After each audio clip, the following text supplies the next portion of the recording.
Welcome to the eXperiment podcast, where we talk about life and business and how they daily intersect.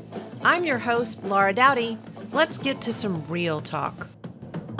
Welcome, everybody. Thank you so much. I'm super excited for today's podcast, and I have two amazing people with a wealth of not only knowledge, but also years of experience in the business.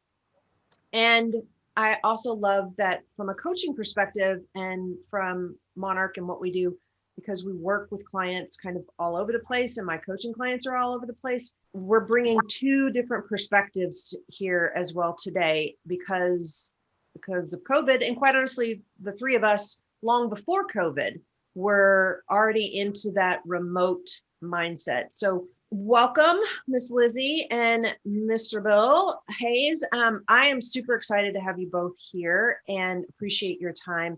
And today's topic is really about the importance of being your position in the market as a buyer. I know that you both are strong listing agents, but it is the buyers right now that are struggling.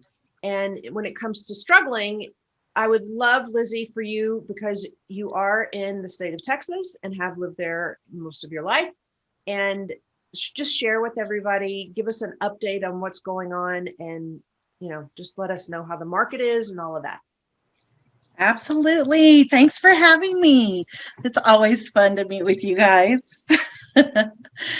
I have been in the real estate business for 16 years here in Texas. I was born and raised. I'm a Texas girl. And I know El Paso, Texas, which is far west tip of Texas, and the DFW area as well. I live in the DFW area. Dallas, the Fort market, Worth, for those of you that aren't local. Dallas, Fort Worth, Texas, yes. And the market, believe it or not, it's still busy, but boy, has it switched over to that seller's market. Inventory is low everywhere. Today, right now, I'm sitting in El Paso. Just got here today. I have a buyer moving here from Albuquerque, New Mexico. I came to meet her so we can look at homes. In preparing her, she's owned her home in Albuquerque for 14 years. So she hasn't been on the buying side for quite a while. It's a different game now. Inventory's low here as well. And so I had to prepare her. We're going to look at a lot of houses. We may have to look at some new builds. And if you like it, you got to move fast.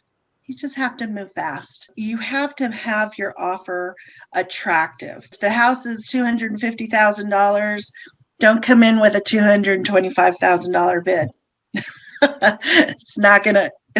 It probably won't even make the table, right? Correct. So it is very competitive right now. What are you seeing, Lizzy, in terms of over asking price? I mean, the thing you didn't talk about is all the people from California, they're supposedly moving to Texas and stuff like that. So it's another thing you have to tell your buyers from New Mexico is you're going to have California sticker shock as you're competing against all this money from California coming in. What's that look like? And it's funny that you mentioned that, because this particular buyer, when I sold her first house, when she moved from El Paso to Albuquerque, it was to a California buyer.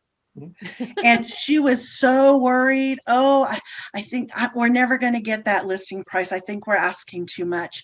That California buyer swooped it up at listing price. Silly California buyers. And so I had to also talk to her about that. Those California buyers are, they come to Texas. Boy, that's a bargain here for them. The market is just nothing like California. And so they have the ability and the resources to swoop in and take those bids right away from us. So we talked about that, as well as cash is king. Always and forever. Yep. Always and forever. We're seeing a lot of cash buyers too. Investors have been lurking about as well. And so, when you got cash and when it's not a sticker shock for you, it just makes it even harder for the buyers to get their bid in. So Bill, because you're in the San Diego, La Jolla, massive luxury area, and the prices go from low 100s up to tens of millions. How are you preparing your buyers for putting in offers? Well, this market, similar to what Lizzy was saying in Texas, but like just on steroids in our area and across California, in many respects, it's just crazy. And so we're seeing houses that are listed for $900,000 going for 1.28, or $1.5 million houses going for 1.75. And so these days, not only do buyers need to qualify with the bank, they need to qualify with this market. As you and Lizzy were saying, cash is king. They need to have not only enough money for a down payment, but they need to be prepared to push above that asking price with cash. Yeah. Be prepared to waive the appraisal contingency against broker advice, by the way, and waive their or waive their loan contingencies in some cases. I've seen waive the inspection contingencies. That's insanity in a normal market, but similar to what we saw in the Bay Area about 6 or 7 years ago, that's what it's taking in many respects in San Diego and into Riverside and Orange counties to get your offer in first position. So let me just for the public out there, as a someone that's potentially looking at purchasing property, if you go directly to the listing agent, their fiduciary is to the seller. So there is dual agency, and there is a way to do dual agency. I'm not going to get into right, wrong, whatever my thoughts are on that, but you just need to be informed on who is representing who. And from a buyer's perspective, if you're not utilizing the listing agent, then you're going to hire a buyer's agent to represent you in that process. And in every state, there is a form that is called the Buyer's Representative Agreement. It comes in different languaging, but basically that's what it looks like. And as Bill is saying, as agents, we are now responsible for taking you to a property and not only taking care of our time, your time, and the seller's time. Are you prepared to pull the trigger on that property? And that isn't like, oh, are you ready to buy? That is literally, as Bill was saying, how much cash do you have? Are you prepared to put in an offer that is over ask and potentially over the appraisal value? I mean, we all remember 2006, 2007, 2008, and where that positioned us. So it literally is, as Bill was saying, against broker advice, which again, I totally agree with him, but the market is the market. The market determines the price. Us as agents, all we can do, we're not, we don't have a crystal ball to say, hey, this is what you should or shouldn't do. This is your life. This is your choice. We're just here to provide you with data and facts about where the current market is.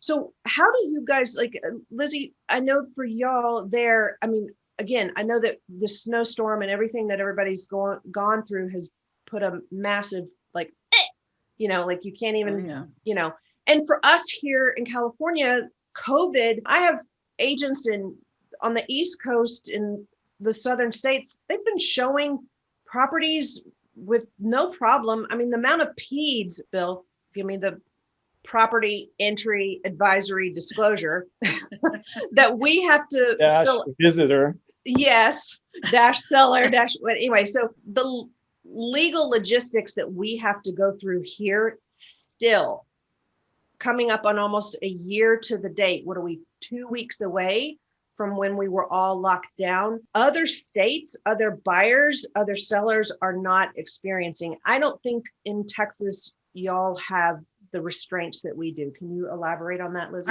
I don't think we have them as bad as you do. We do have our COVID protocols that we have to follow. We do have the COVID waiver that everybody has to sign. Of course, masks are mandatory. They do not want, most sellers don't want more than 2 people looking at their homes. So realtor and 2 others, and that's it. Sometimes the problem, right? First time buyers here in Texas, they like to bring mom and dad. Sure.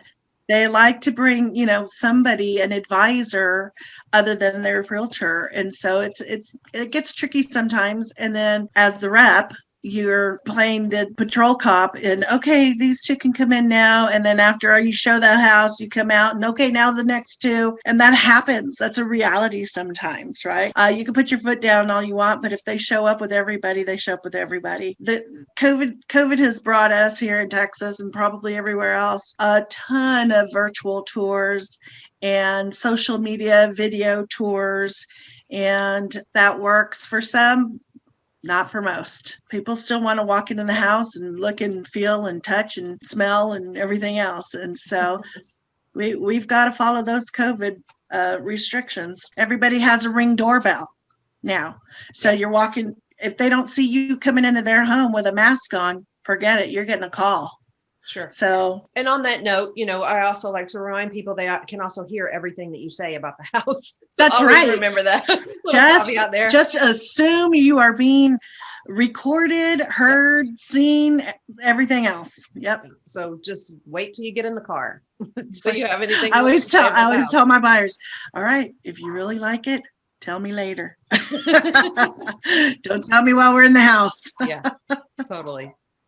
So Bill, for your, do you have a process of how you set your clients up so that when you put your offers in, and again, I just want to be clear for everybody, every client is different.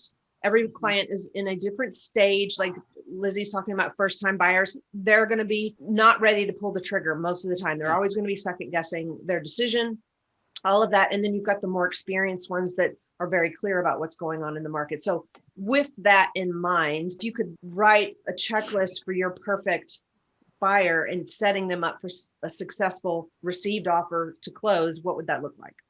Well, today I was working with an agent whose buyer was approved for a loan for $1.8 million.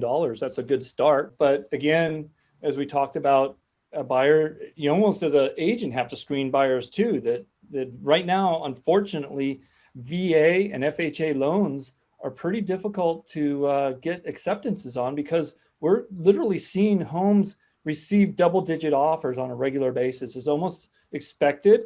And so usually you're going to see something with 20 or 30 or 40% down cash, and the VA and FHA buyers, which are typically the first-time home buyers, are just going to have difficulty overcoming that.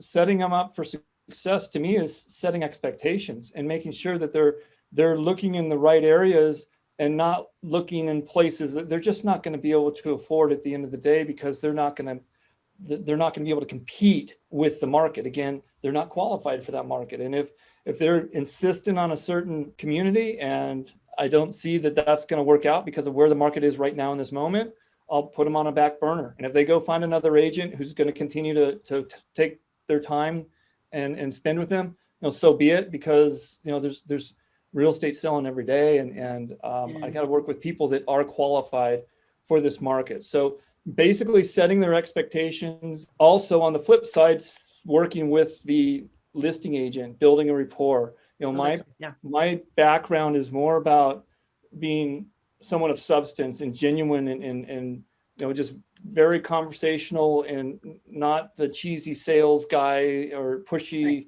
BSer, And so I've been reading forums where at the end of the day, for the benefit of buyers, it very much boils down to who is that agent that's representing you and how do they present you to that listing agent and how do they present themselves to the listing agent? Because what I'm telling my agents, that I manage like 750 agents down here in San Diego, is that as a listing agent, you need to kind of be selective of who you pick in all these offers in terms of the buyer and in terms of the buyer's agent. Do you really want to work with these agents that are just so pushy that you don't even want to answer their phone call because you can't stand talking to them? That's not the agent you want to be to get your offer accepted in this environment. That's a really, really valuable criteria check for a buyer is if you decide to work with an agent. And when I say that, I really hope that at the end of this conversation that consumers out there really understand that working with multiple agents is not in your best interest. And yes, I know I'm a broker. I've been in the business since 97. And so of course I'm probably going to tell you that, but it really isn't. So what's really valuable is having a question of that buyer's agent is, tell me, what is your relationship with other agents in the market? Yeah. And here's the thing, they're going to go, oh, it's great. Well, okay, so how do you negotiate with them? And what Bill's talking about, 100%. Yeah. There are agents that have this, I don't want to put it in an era. It's just an uneducated mentality of being an adversary with the other agent. That is not our role. It's just not. We are the fiduciary to the client, and it is our job to represent your best interest at all times. And your best interest is for us to have fantastic communications with the other agent. So if you're working with an agent that is like, and I'm sorry, guys, like I'm turning this into a masculine thing, but it's not. There is many, I started to say all puffed up chest, but there are just as many women that can get really nasty. Yeah, that too. Those are, we're in California. We won't go there on that one. Anyway, so, what about, what do you think about that, Lizzy? I mean, how is it there for y'all? Oh, I totally agree. And just like in high school, you got cliques. Right? There's the mean girls, and there's the jocks, and there's the nerds, and there's right. It can be very cliquish, but bottom line, when I run into another agent that is cliquish and maybe or standoffish or just not a good communicator, you got to learn how to read the other agent. If you have the ability to adjust to the personality in front of you, you're already winning. If you don't, very key. That's really, I love how you said that, to adjust to the other personality. You have to adjust to the other personality. If you don't give, you're not going to get. I went and I looked to see who she was. And she had a picture, a darling picture that I found of her online with her home pet. Boom, there was my in. Next time I talked to her, I casually mentioned, my dog barking. Oh, hold on, my puppy just walked in the room. Hold on, whatever it took to make this journey for my client a good one. And I love that. It was a relatable topic. Dogs were a relatable topic between the two of us. I wasn't faking it. I'm a dog mom 110% of the way, but I had to find a way to communicate better with that agent so that the transaction would go smoother for my client. Learn to adjust, people. I think I love it. And I think a thing to add to a buyer's checklist is to ask the agent if they are a pet lover. I mean, we're not going to be discriminatory against any other animals, but the three of us are dog lovers. I can tell you that it would be shocking to me if somebody were nasty on the other side of a transaction and find out that they have dogs, like really love their dogs. That's a whole different podcast. And sign me up for that. Told Bill sign me up for that one. I told Bill we'd get dogs in here somehow. So you laid it out for us. Sign me up. Yeah. I almost missed my flight. Here because there was a puppy in the airport. I love it. Another piece of the market now that I think is beneficial to understand is that with agents, it's getting into escrow is their livelihood, and when you have 28 offers, there's only one agent on the buy side that's getting that commission. And so it is getting very competitive, is a nice word, nasty being more of a realistic word. What I see in agent forums is just brutal. It's like they don't know what to do to get their offers accepted. And the stuff that they're so used to being able to do when they're not competing against anyone, isn't working right now, and they're at a loss. And so it's creating a pretty tense environment just amongst agents, and then also amongst buyers, because buyers are having this expectation that they're used to being able to go to the store and, that Snickers bar is $2. Here you go. And they take off with whatever they're buying. That's not how this works right now. Yeah. Here's an example. I call it the Hunger Games. Yeah, it truly is. But Sorry. the truth is, it is. It goes back to that word that you use. It is about setting up the expectation. So let's use this as an example. So you're putting in an offer. It's $100,000 over ask. You're only keeping in the inspection period to 7 days, no appraisal, close in 2 weeks, and you lose out. So the best way as an agent and or you as a buyer to prepare yourself for that is to say, before you enter into negotiations, what is my cap? And know that I've always believed in kind of a one and done. There are people that love the negotiation game. Well, good luck for that. This is not the market. You will lose out, and you're not playing a game with anybody but yourself. But I have always believed that put your best foot offer forward and move on. If you don't win, next. So as emotional as this process is, this is business. This is the largest transaction that most people will ever exchange in or transact in. And it's business. So go in with, you don't need to be like set. I mean, you may have fallen in love with that house, but what were you willing to risk for that house? And be very, very clear about that. Because if you know that, look, this is the max that I can do, and I know that I can leave all of these cards on the table and know that I've done the best that I can and walk away, there will be another house for you. It may be a few months from now, but it is what it is. So how do you guys feel about that? Absolutely agree. Negotiation is an art, and I totally agree with that. You have to be willing to walk away. When I'm setting expectations for my buyers, such as the one that I'm going to be working with this weekend, if you're serious, let them know how serious you are. You really want that house? You truly feel that's your house? What are you willing to offer to get you in that house? If you're not willing to go there, that's not your house. Let's just keep looking. Yeah. You got to be prepared to walk away.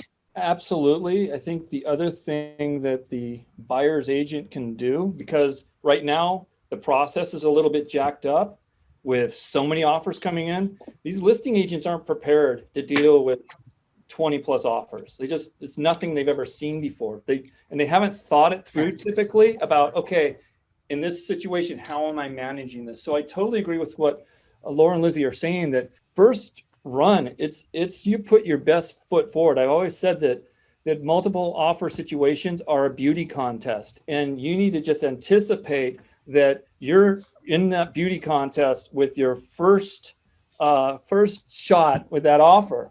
But the key, I think, also is your buyer's agent needs to find out from that listing agent, what is their process? What are, and even maybe coach that listing agent as to what to expect. And what I'm getting at is buyer's agents out there will try to manipulate the listing agent, because that listing agent's getting pulled from all these different directions, from all these different buyer agents. Mm-hmm. And one of the things that some of these agents bring to the table is called an escalation clause. And the escalation clause basically says, my buyer will pay X number of dollars above the next highest offer, or the highest offer you get. And all you got to do is show me the highest offer. We'll pay $5,000 over. I've seen $20,000 over, and this is trying to get that seller's attention. But if that listing agent is like me, we don't accept escalation clauses. And it actually is a negative for you to even try to, in my opinion, at least as a listing agent, change the rules in favor of your buyer in a way that no other buyer knows. And so, again, if that buyer's agent wants to talk to the listing agent to understand what their philosophy is about how they're going to run a multiple offer situation, that can give them insight as to how to position themselves when they make that offer. And there's plenty of listing agents out there that will do escalation clauses. Problem is when they get 2 or 3, what do? I don't know. I don't take them. But again, you need to understand the rules of the game. Your agent needs to be able to connect with that listing agent in meaningful ways. The beauty contest I'm still stuck on that. It's there's the gowns round, there's the bikini round, the swimsuit competition. Exactly. The swimsuit competition. Oh like how fit are you? It's true. I love it. Seeing as how I run a pageant, I'm like, I can relate. I get it. Yeah. Absolutely good. And you have to make it as easy as possible for that listing agent and that seller to say yes. And now in this market, it's money that helps them say yes. Yes, that's right. And please read the listing agent's notes in MLS and know how to deliver that offer to them. Yeah. Well, again, that goes back to having that relationship. I mean, we can just run down a checklist here. It's, first of all, are you working and willing to commit your time to a partnership with an agent through a buyer's rep agreement or an agreement that you guys understand that you're both working together? Then are you financially prepared? And if so, meaning prove it, whether it's proof of funds with your cash and legitimate proof of funds, where if I was your buyer's agent, I'm calling your bank and saying, here's what I've got. This is what's been shown to me. Is it confirmed? Same with the lender. So as a buyer's agent, it's not only our job to make sure that you're showing up to the table prepared, it's also our job to, when we present that proof of funds or pre-approval letter, that it's legit. I mean, y'all think that's a little crazy, but there's fraudulent, all of that rampant. So the other piece is, does your agent have a dog? No, I'm kidding. We can't. That's the most important piece. We can't do the buyer's letters anymore because of fair housing rules. I want to get to that. But I know. I know. Yeah. So, but then the other part is, when Bill talked about the escalation clause, is your agent prepared to pre-prayer the listing agent for your buyer, the buyer? So meaning they should be telling you, one, what to expect in the process. Come to the table with your best and final offer, however you guys want to arrange that. But then ask your agent, like, what conversations are you already having with the listing agent? So that's a rough list, but let's touch on what you just said, Bill, because for many years now, it has been, I don't want to say standard practice, but kind of something extra that agents that kind of go above and beyond have incorporated innocently, in my opinion. And again, trying to put the best foot forward for the buyer and providing a letter that is just telling the story, because we're humans. This business is about relationships.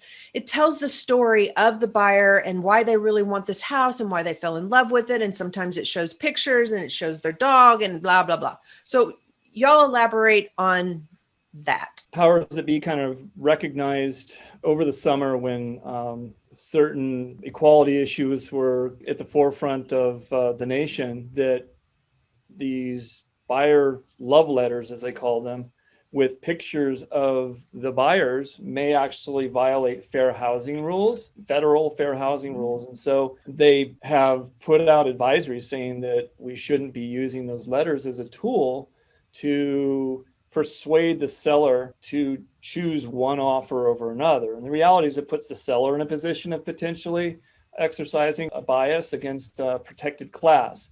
And I actually did a write-up on all this, and I forget the actual formal terms that it talks about, but we actually have now a fair housing advisory that our sellers and buyers have to sign as a part of their packages for the listing and for the purchase agreement, that advises about these letters being possible fair housing violations.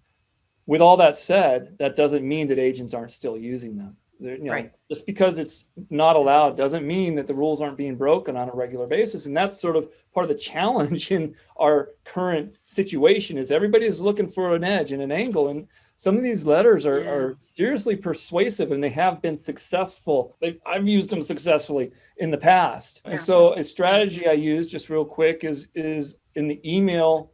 I mean, I usually put a nice package together. In the email that I send over with the package, I just say, hey, look, new fair housing rules, or the fair housing rules don't allow us to do a letter about our buyers.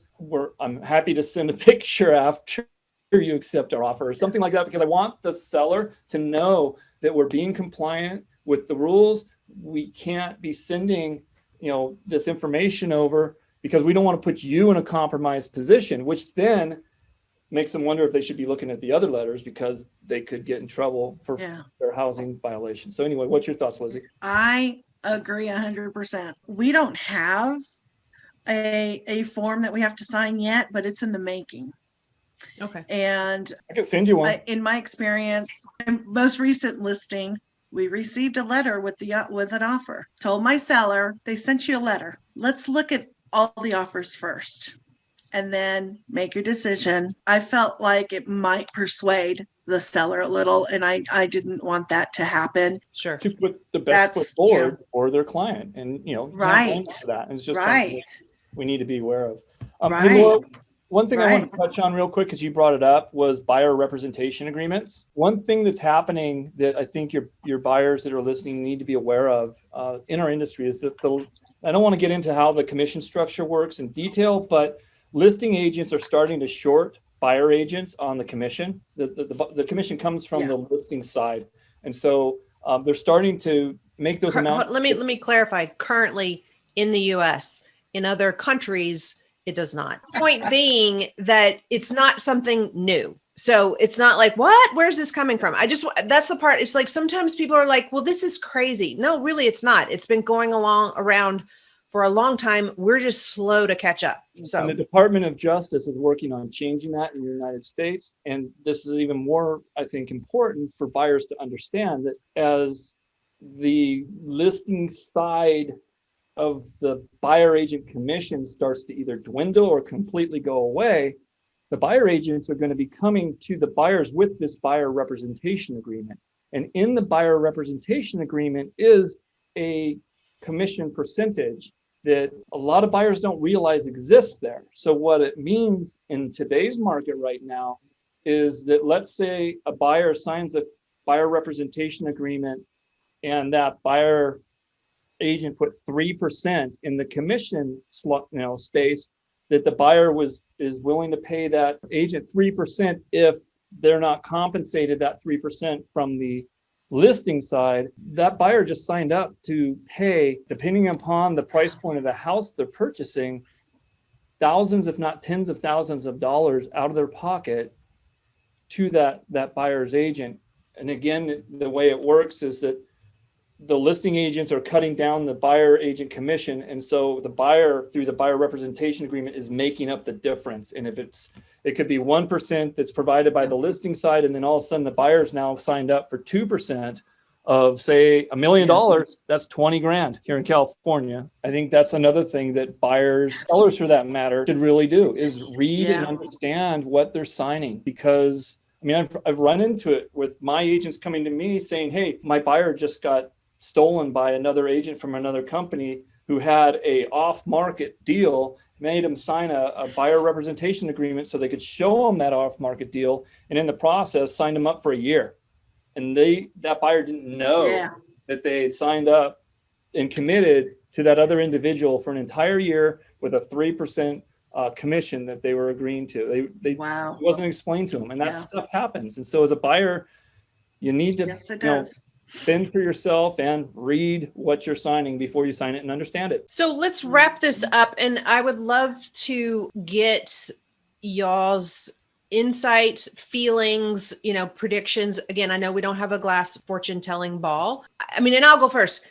This is going to be another strong market. I think it's going to be even stronger than last year, regardless of the inventory struggles and all of that. Of course, as always, is going to depend on rates. They are still saying that, and I put that in quotation marks, that they're not going to be adjusting the rates this year. But I don't believe that. I do think in our typical October timeframe, there is possibly going to be an adjustment because I do feel like with where the COVID numbers are going, all of those things, the vaccinations, all of those things that are playing into our ability to feel safe and there is no, this is normal. This is our, like even Fauci saying we're going to be wearing masks until 2022 through the end, whatever. So I feel like this year is going to be still a very strong year, still very much a seller's market. I do feel like more towards the summer, when it does open up, there's going to be a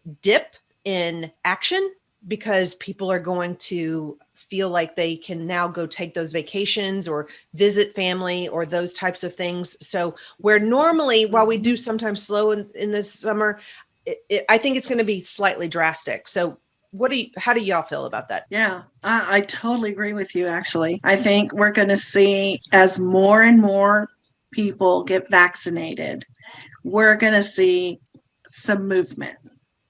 I 100% agree that the first move is going to be family barbecue again, right? We all miss our families and our gatherings and things like that. My mother is already saying we're going to have a humongous birthday party and celebrate everybody's birthdays. Oh, that's cute. That's adorable.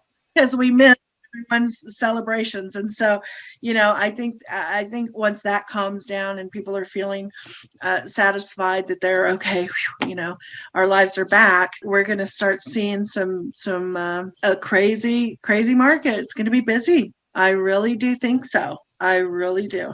But not until after we've got that shot in the arm, right? No, I agree. Real estate forecast, huh? I think everybody has a different view, and it's really hard to know. Just off that crystal ball.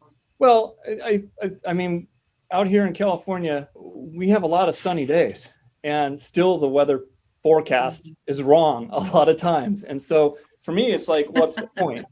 I look at it from the standpoint, it doesn't matter. What matters is this the market for you as a buyer? Is this a market for you as a seller? One of the challenges we have with low inventory is if I sell here in California, I'll make a lot of equity in the house I bought in 1993. But guess what? I have nowhere to go. So I'm not going to sell. So the market, in terms of individual sales or individual buyers and sellers, it's specific to their needs in their case by case situation.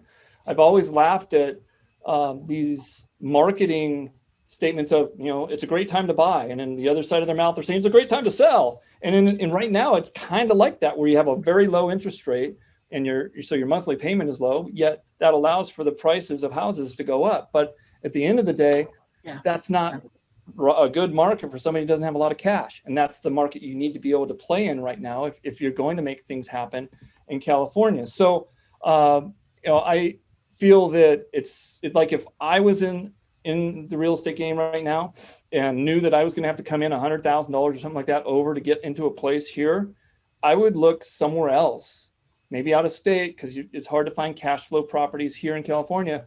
I'd start investing in cash flow properties. I'd start putting the money to work and building that cash flow so that when the market does come down, because it's cyclical, we've been subsidizing this market for a long time with low interest rates.